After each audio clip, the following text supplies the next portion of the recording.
s'entendra mieux. Ici, vous avez la possibilité d'agrandir votre timeline, le temps que vous avez sur cette position. C'est-à-dire que vous voyez là, le temps est allongé, 45 secondes, 50 secondes, vous avez 5 secondes dans cette partie-là. Si vous agrandissez encore, et vous avez les 5 secondes, de 40 à 50 secondes, vous avez 10 secondes ici. Donc l'intérêt, c'est de travailler petit à petit à chaque fois sur cette possibilité pour pouvoir travailler dessus et de pouvoir voir ce que vous faites. Donc ici, on va retrouver la fin de la conversation pour pouvoir effacer la ou une vidéo sur le web et pour le web. Voilà, j'ai trouvé à peu près les deux parties. Donc ici, je vais sélectionner ma partie vidéo et sélectionner également ma partie audio en maintenant la flèche sur le clavier. Vous voyez, je fais clic droit, je fais diviser le clip à la tête de lecture. La tête de lecture se trouve ici, vous voyez le trait rouge, parce que j'ai positionné la tête de lecture à la fin de la conversation à laquelle je veux m'arrêter. Donc vous faites diviser, et vous voyez, vous avez deux parties de vidéo, deux parties d'audio, deux parties de vidéo. Vous avez coupé cette partie. Cette partie, si on continue, c'est tout noir, et ça reprend, mais il n'y a plus rien. Voilà, il y a le clic de la Bonjour et bienvenue sur le site. Donc vous allez revenir, prendre vos deux parties. Alors j'agrandis pour vous montrer. Prendre vos deux parties, ou une partie par partie, vous faites couper ou supprimer, si vous avez la fonction supprimer. Et ici, votre vidéo, voilà, s'arrête vraiment à la fin. Oui, c'est vraiment très simple de prévoir et de préparer une vidéo dès le départ. Nous revenons ici au curseur de la vidéo. Et comme je vous disais, l'intérêt d'avoir une fenêtre et de concentrer tout sur sa fenêtre, c'est que nous allons pouvoir recadrer notre vidéo au besoin, en cliquant sur le cadre ou en cherchant dans les menus. Vous allez pouvoir recadrer votre vidéo uniquement au cadre que vous avez besoin. Alors vous voyez, là ça se fait automatiquement. Par exemple le menu, je peux l'enlever parce que j'en ai pas besoin. Et je m'aperçois que le canevas de ma vidéo fait 1247 par 984, en sachant que un ordinateur portable a un écran à peu près de 1280 par on va dire 640 ou 840. Vous faites appliquer et vous avez vraiment votre vidéo que vous allez voir. Ce sera vraiment cette partie-là, la partie qui nous intéresse. Tout se passe dans cette partie-là. Et même la partie que j'ai décalée,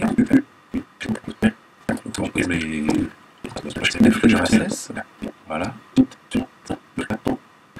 C'est vu. Voilà les flux RSS que j'ai décalés pour l'email. Vous voyez dans ma boîte email ici sur la droite, il y a une partie qui ne nous intéresse pas. Ici c'est vraiment les emails que j'ai de la fonction RSS. Donc ça je l'ai au préalable mis et ajusté pour qu'on voie ce que j'ai besoin qu'on voit. Vous revenez au début et vous pensez à enregistrer de temps en temps votre travail, même si le logiciel le fait automatiquement. Dès que vous faites une action, vous faites un enregistrement, ce qui permet de ne pas perdre votre travail. Si vous voulez revenir dessus, vous faites annuler, et vous pouvez revenir dessus bien évidemment. Ensuite, nous allons pouvoir, par exemple, faire une découpe pour montrer un petit peu une fonction avancée, une découpe pour faire un zoom. Une personne m'a demandé comment faire un zoom, je vais en profiter. Pour, par exemple, zoomer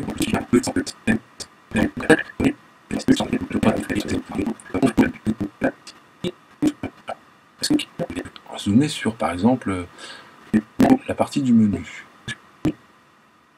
Voilà, cette partie de menu. On peut même agrandir un petit peu. Donc, cette partie de menu.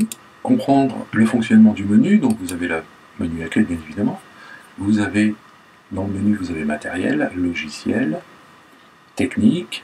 Alors, vous voyez, vous avez des sous-menus qui s'incrémentent. Vous avez des...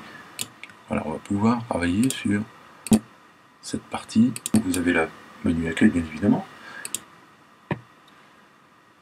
On va pouvoir travailler sur cette partie pour pouvoir faire un zoom. Alors, faire un zoom, ça va être sélectionner la partie vidéo. Donc, la partie vidéo, vous voyez, enregistrement d'écran, c'est celle-ci. Je fais un clic droit et je fais diviser à la tête de lecture. Alors, je peux faire évidemment pour l'audio aussi, si je veux, après, mettre une transition, bouger des séquences, c'est-à-dire prendre cette séquence et la mettre à la fin plutôt que de le laisser au milieu, parce qu'on peut couper et déplacer des séquences. Oui, je vais faire diviser point de lecture. Donc j'ai l'audio et la vidéo qui sont coupés, juste dans la timeline, mais ça ne gêne pas pour la lecture. Menu accueil, bien évidemment. Vous avez, dans le menu, vous avez matériel, logiciel. Ils vont s'incrémenter sur cette page. Vous voyez, on va chercher la page, on regroupe les articles. La fin de visualisation de la partie menu, logiciel. Voilà. Disons qu'on va prendre cette partie-là, et on va faire aussi diviser le point, le clips à la tête de lecture. Et nous avons justement les deux parties ici. Alors vous allez voir que je peux déplacer par exemple ça, prendre ça et le mettre où je le souhaite. Hein. Si je veux le déplacer et le mettre à la fin, je peux le mettre à la fin. Donc l'intérêt c'est vraiment de faire la partie zoom. Vous sélectionnez la vidéo. Alors c'est pas toute la vidéo que vous avez sélectionnée justement, c'est sélectionner une partie de la vidéo et c'est intéressant de justement prévoir au préalable quand vous avez toute votre vidéo, de pouvoir faire les réglages de son, les réglages de luminosité de votre vidéo si elle est un peu trop sombre par exemple, avant de faire des découpages, parce qu'après sinon c'est chaque bout de film qu'il va falloir modifier. Donc pour faire les modifications de saturation, de luminosité, contraste, vous avez sûrement un menu à cet effet. Donc vous sélectionnez votre vidéo, vous allez dans propriétés de vidéo et vous cherchez justement l'échelle, le zoom ou encore ce qu'on appelle le travelling. Et au niveau du travelling, au niveau de l'échelle, vous allez pouvoir modifier l'échelle de votre vidéo. Alors vous voyez, vous modifiez l'échelle de la vidéo, on se dit, ah ben je modifie toute la vidéo. Non, l'intérêt c'est que vous modifiez uniquement, vous voyez, et vous recentrez, vous modifiez uniquement la partie que vous avez sélectionnée. On va le voir tout de suite, par exemple, c'est que j'ai mis une échelle à 196%, parce que je l'ai fait manuellement, visuellement. Si je reviens sur ma partie d'avant, on voit que ma vidéo est toujours dans son cadre.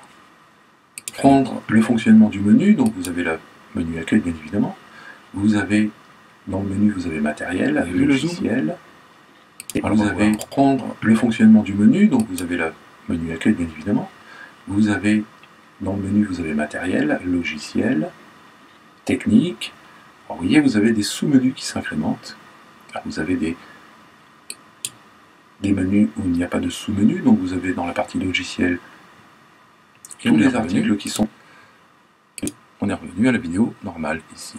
Arrivé là, on est revenu vraiment à la vidéo normale. Donc c'est vraiment cette partie que j'ai modifiée. Et si vous souhaitez, même par exemple, vous allez pouvoir, en sélectionnant cette partie aussi, cliquer pour pouvoir avoir des informations, hein, ou ajouter par exemple une transition de début, comme on disait, les transitions, sans en abuser. Donc on a grandi un petit peu notre timeline pour voir ce qu'on fait. Vous voyez ici la transition. Alors on va regarder un petit peu la transition, ce qu'elle donne. Vous avez, dans le menu, vous avez matériel, la transition que l'on peut modifier, bien évidemment. Vous avez toutes sortes de transitions, par exemple Cube. Vous allez avoir énormément de transitions sur des logiciels comme Magix, par exemple, ou sur Final Cut Pro pour Mac. Vous avez, dans le menu, vous avez matériel, transition d'entrée, vous pouvez ajouter, même si vous voulez, une transition de fin